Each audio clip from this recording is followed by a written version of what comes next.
coucou tout le monde, bienvenue sur les Folies Douces by Mimi. Et je déclare la saison des fraises ouverte. Avec cette recette de tarte aux fraises sur un coulis de fraises, crème pâtissière et crème fouettée. Préparation de la pâte sablée. Dans la cuve de votre robot, vous mettez 200 g de farine, 90 g de sucre glace, 25 g de poudre d'amande, 100 g de beurre,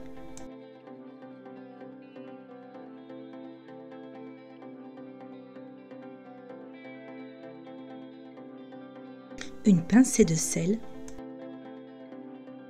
un œuf battu. À l'aide de la feuille du robot, vous mélangez tout ça pour obtenir une belle pâte homogène. Si vous n'avez pas de robot pâtissier, pas de panique, cette recette est aussi adaptable à la main. C'est juste un petit peu plus long, c'est tout. Une fois la pâte terminée, vous la boulez et vous la mettez sous un film alimentaire 1 heure au frigo. On l'aplatit légèrement pour qu'elle soit plus facile à travailler. Évidemment, je vous mets toutes les quantités en barre d'infos. Préparation du coulis de fraises. Allez, on passe à l'étape suivante. Après avoir équeuté et découpé vos fraises en deux, vous les rédigez en purée en ajoutant 75 g de sucre et 15 centilitres d'eau. Ah oui, j'ai utilisé 500 g de fraises. Et voilà, une fois qu'elles sont bien réduites, vous pouvez même aussi les passer au mixeur plongeant.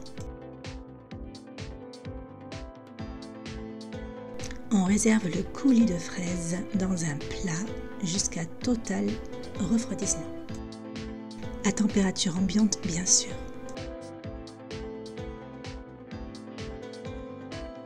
On filme bien au contact, toujours.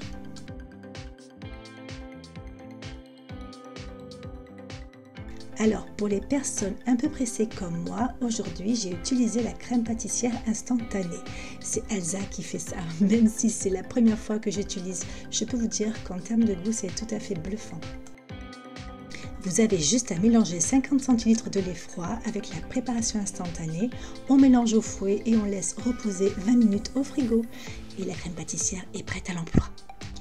Oui, j'ai un petit peu triché pour cette fois-ci, mais c'est la dernière fois, promis. Mais pour ceux et celles qui ne veulent pas de recette instantanée, je vous mettrai une recette de crème pâtissière en barre d'infos.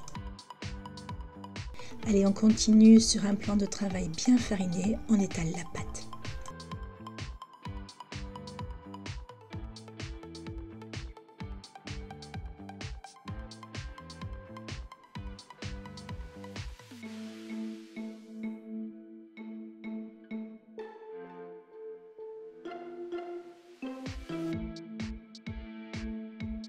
Pour décoller la pâte sans la briser, je vous conseille de l'enrouler sur le rouleau et la déposer délicatement.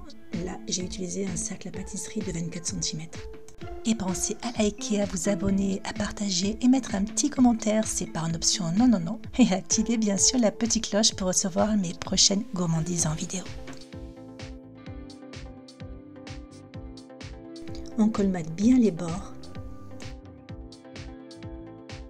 Et à l'aide du couteau ou d'un rouleau, vous enlevez l'excédent de pâte. Ne jetez surtout pas les chutes, vous pouvez utiliser ces chutes pour faire des petits sablés avec des petits emporte-pièces par exemple.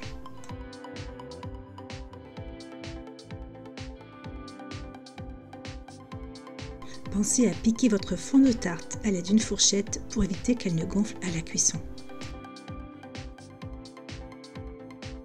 Puis y mettre par-dessus du papier sulfurisé. Et pour que tout ce petit monde ne bouge pas à la cuisson, y mettre dessus des perles en céramique ou des haricots secs. On appelle ça la cuisson à blanc. Et ça part au four en chaleur tournante entre 180 et 200 degrés maximum pendant 10 minutes. Attention, la tarte ne doit pas être trop cuite mais juste dorée. Allez, il est temps de passer à la crème fouettée. Au préalable, vous aurez laissé pendant un quart d'heure dans le frigo votre saladier et les fouets pour qu'ils prennent bien au froid, ainsi que la crème liquide entière à 30% de matière grasse. C'est très important pour qu'elle monte bien en chantilly. Et j'en ai mis 200 g. Ensuite, on donne un petit coup de fouet à la crème pâtissière pour la détendre et on y ajoute la crème fouettée.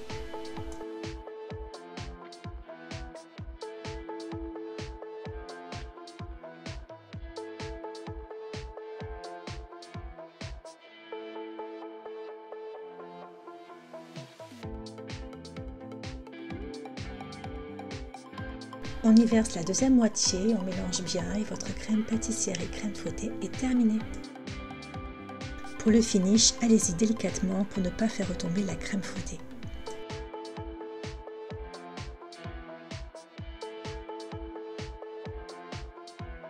Miam, je crois que je vais me charger de nettoyer la cuillère. Petit bug à la vidéo tout à l'heure, j'ai juste rajouté un sachet de pectine mixte que l'on trouve dans le commerce qui va servir à épaissir un petit peu la purée de fraises et donner un coulis un peu plus épais qui permet après refroidissement d'avoir une plus jolie tenue sur le fond de tarte. Vous pouvez insérer cette étape au tout début lorsque vous faites votre purée de fraises. Vous mettez la crème dans une poche à douille. Je vous avoue que la poche à douille et moi, on n'est pas très copines, mais j'essaie toujours en tout cas de donner à cœur, de vous rendre une jolie présentation. Donc je m'y attelle. Et pour finir, laissez parler votre créativité. Voilà, j'espère que cette recette vous aura plu. Dites-le moi en commentaire. C'est une création by Mimi. Et oui, je l'ai fait au feeling, classique dont on ne se lasse pas. Cette tarte sera idéale pour un dessert frais et gourmand. Et il me tarde déjà de vous retrouver pour une autre recette. Bisous bisous!